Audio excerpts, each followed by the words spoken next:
The dim yellow light in a luxury hotel room in Bangkok, Thailand. A legendary Hollywood actor, a man who had survived hundreds of battles on screen, now lay silent, but not in glory.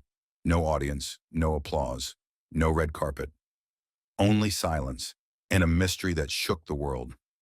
On June 3rd, 2009, David Carradine, the star of the Kung Fu series and the man who stood beside Uma Thurman in Quentin Tarantino's Kill Bill, was found dead in a strange and disturbing condition. The position of his body, the rope around his neck and around his lower body, turned that hotel room into a question that has never been fully answered. At first, the media called it suicide. Then police concluded it was an accident during a dangerous sexual act. But his family believed he had been murdered. Experts said everything was too unusual. Hollywood called it the strangest death in cinema history.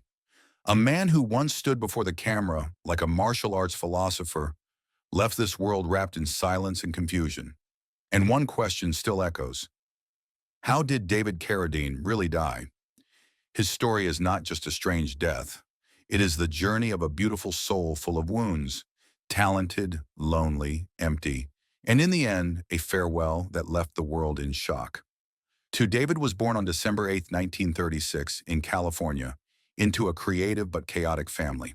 His father, actor John Carradine, was a major star of early Hollywood. But the spotlight was never warm.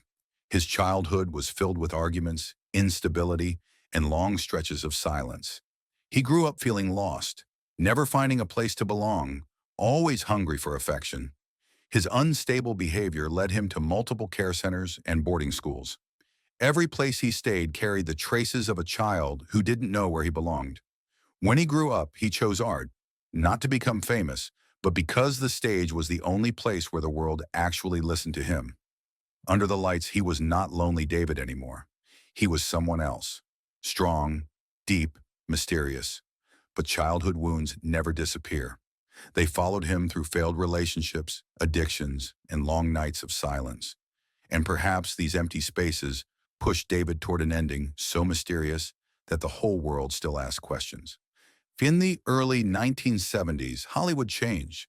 Cinema broke old rules and opened the door to new voices, new styles.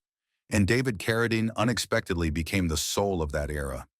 His role in Kung Fu turned him into an icon, a man who did not need violence to show strength, just the eyes, just silence, just the calm voice of Eastern philosophy.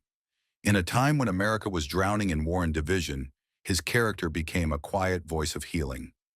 David wasn't acting. He lived that role. He was the silence of a soul seeing the world with compassion. Millions of viewers around the world saw him as a master, a wandering sage with a gentle heart.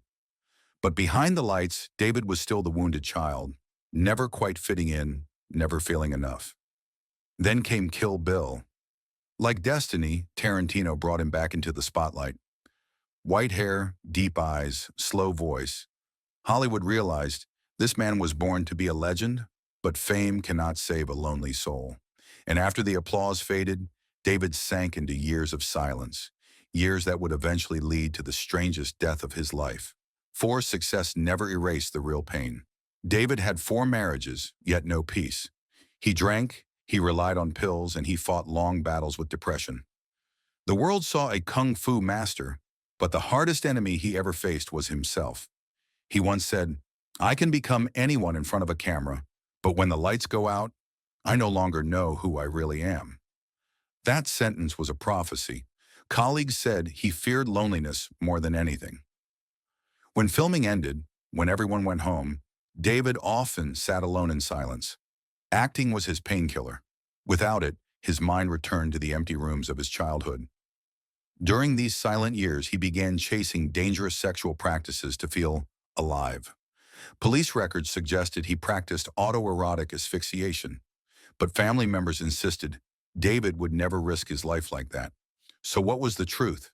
Some said murder, some said accident, some believed suicide. Hollywood sighed. No one knows what David Carradine was hiding in the dark. 5. In June 2009, David flew to Bangkok to film Stretch. He was cheerful, healthy, laughing with the crew, signing autographs. No depression, no distress, no sign of a man preparing to die. The final night, he walked into his hotel room, and the world never saw him alive again. The next day, hotel staff opened the door. The scene haunted them forever. David Carradine stood motionless, his body suspended by a rope around his neck and genitals. No suicide note, no struggle marks, no cry for help. Thai authorities called it a sexual accident. Western media exploded with headlines, but his family refused to accept it. His brother said David was murdered. His ex-wife said he was being followed. Forensic experts claimed irregularities in the case file. Some reports even suggested two separate ligature marks, one on his neck, one on his wrists. So the question was, who tied the hands of a strong 72-year-old man without leaving signs of a fight? Files were sealed, evidence was withheld, and the world was left with theories. A fatal sexual experiment, an accident taken too far, a carefully staged murder, or a secret he carried to his grave. There was never a final answer. Only one truth: he died alone, in a silent room, with no one by his side. A painful irony. After a lifetime of playing strong men, David Carradine died as a question with no answer.